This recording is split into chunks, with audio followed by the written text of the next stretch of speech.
मंचावर उपस्थित आपल्या सर्वांचे लाडके नेते माननीय नितीनजी गडकरी, चंद्रशेखरजी बावनकुळे, कृपालजी तुमाने, ज्यांच्या प्रयत्नातून आजचा कार्यक्रम साकार होतोय ते आपल्या पूर्व नागपूरचे, त्यांचं आजपासून नाव कार्यसम्राट आमदार म्हणून मी या ठिकाणी करतोय असे कृष्णाभाऊ खोपडे, आमदार विकासजी कुंभारे, आमदार आशिषजी जयस्वाल, आमदार टेकचंदजी सावरकर, अनिलजी सोले, संजयजी भेंडे, विकीजी कुकरेजा, धरमपालजी मेश्राम, बंटीजी कुकडे आणि या महारेलचे MD श्री राजेश जयस्वाल या ठिकाणी उपस्थित सर्व भगिनी आणि बंधूंनो, बराच उशीर झाला आहे आणि आपल्याला माननीय गडकरी साहेबांचं भाषण देखील या ठिकाणी ऐकायचं आहे.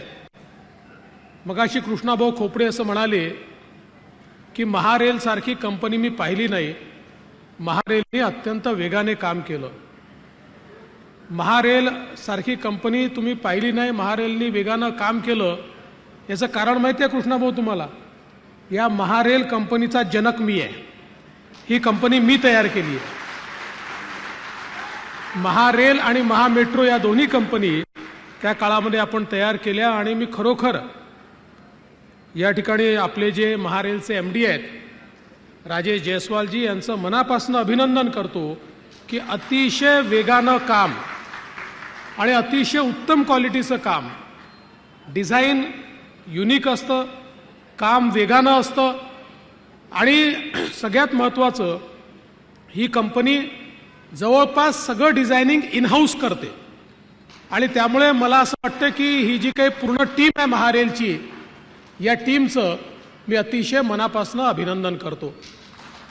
आज 9 आरोबींचं आपण उद्घाटन केलंय आणि 5 आता उड्डाणपुलांचं आपण भूमिपूजन केलंय. खरं म्हणजे पूर्वी रेल्वे विभागाला एक उड्डाणपूल बांधायला सांगितला तर वर्षानुवर्ष निघून जायचे आणि म्हणून आम्ही त्या काळात निर्णय घेतला की आपणच एक कंपनी तयार करावी आणि त्या कंपनीला हे सगळं काम द्यावं.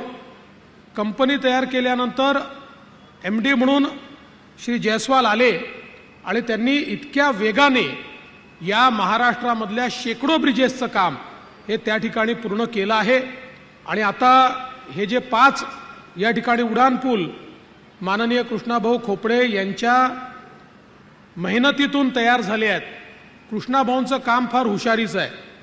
ते फाईल तयार करतात, ती पूर्ण फिरवतात, योग्य ठिकाणी आणतात, मग मला पकडतात आणि घेऊन जातात आणि त्या ठिकाणी मुख्यमंत्र्यांची बोलून त्याच्यावर सही घेतात. मग ते कधी त्याचा GR काढतात, कधी ते काम करतात, हे काहीच त्या ठिकाणी आपल्याला समजत नाही.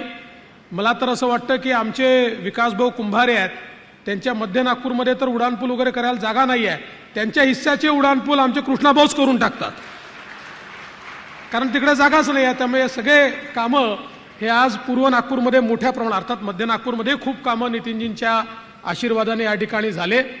पण आज मला या गोष्टीचा आनंद आहे की आपल्या आशीर्वादाने 14 ते 19 सरकार होतं, त्या काळामध्ये नितीनजींनी नागपूर शहरामध्ये मोठी कामं केली, मी स्वतः केली. नागपूर शहर आणि जिल्ह्यामध्ये 2.5 वर्ष सरकार नव्हतं, नितीनजींचं इंजिन सुरू होतं पण आपलं इंजिन बंद होतं. पुन्हा तुमच्या आशीर्वादाने सरकार आलं. या 1.5 वर्षामध्ये नागपूर जिल्ह्यामध्ये 5,000 कोटी रुपयांपेक्षा जास्त कामं ही आपण या ठिकाणी सुरू केली आहे. याच्यामध्ये उड्डाणपूल असतील, याच्यामध्ये पिण्याच्या पाण्याच्या योजना असतील, याच्यामध्ये मेयो मेडिकल सारखे आपले हॉस्पिटल्स असतील, याच्यामध्ये वेगवेगळ्या प्रकारच्या योजना असतील, याच्यामध्ये आपलं क्रीडा संकुल असेल, सर्व प्रकारची कामं जवळजवळ 1,000-1,500 कोटी रुपयाचे आपले कॉन्क्रीट रोड असतील. इतक्या मोठ्या प्रमाणात हे सरकार आल्यानंतर ही सगळी कामं सुरू झाली आहे आणि नागपूर शहराचा चेहरा बदलत सर्वसामान्य माणसाला या ठिकाणी आपण कशा प्रकारे त्याच्या जीवनामध्ये परिवर्तन करू शकू अशा प्रकारचा प्रयत्न आपण सारखा करतोय. आता कृष्णाभाऊंनी ज्याचा उल्लेख केला, मालकी हक्काचे पट्टे तर आपण दिलेच, पण आता नव्याने खाजगी जमिनीवर ज्या झोपड्या बसलेल्या आहेत त्यांनाही मालकी हक्काचे पट्टे देण्याच्या संदर्भातला GR काढला की ज्या GRच्या माध्यमातून मालकांना आपण त्या ठिकाणी TDRचं कम्पेन्सेशन देतोय, त्या जमिनी सरकारकडे घेतोय आणि तिथे बसलेले जे काही झोपडपट्टीवासी आहेत त्यांना देखील आपण मोठ्या प्रमाणात मालकी हक्काचे पट्टे देतोय. त्यामुळे एकूणच नागपूरच्या सर्वांगीण विकासाकरता मोठ्या प्रमाणात आपल्या सरकारने काम सुरू केलं आहे. महाराष्ट्रात देखील मोठ्या प्रमाणात हे काम चाललेलं आहे. आज अधिक तपशिलात मी जाणार नाही, पण मी खरोखर कृष्णाभाऊ तुमचं अतिशय मनापासून अभिनंदन करतो. आणि एखादा आमदार कसा असावा तर तो कृष्णा खोपडेसारखा असावा, अशा प्रकारचं काम कृष्णाभाऊंनी करून दाखवलं आहे. त्यांच्यापासून शिकण्यासारखं आहे आणि म्हणून निश्चितपणे आजच्या प्रसंगी त्यांचं मनपूर्वक या ठिकाणी अभिनंदन करतो. आणि कृष्णाभाऊ, तुम्ही काही घोषणा करायला सांगितल्या, मी केल्या नाही तरी तुम्ही त्या करूनच घेणार आहेत, त्यामुळे त्या झाल्या असं तुम्ही समजून चला. एवढंच या निमित्ताने सांगतो आणि माझं बोलणं संपवतो. धन्यवाद. जय हिंद.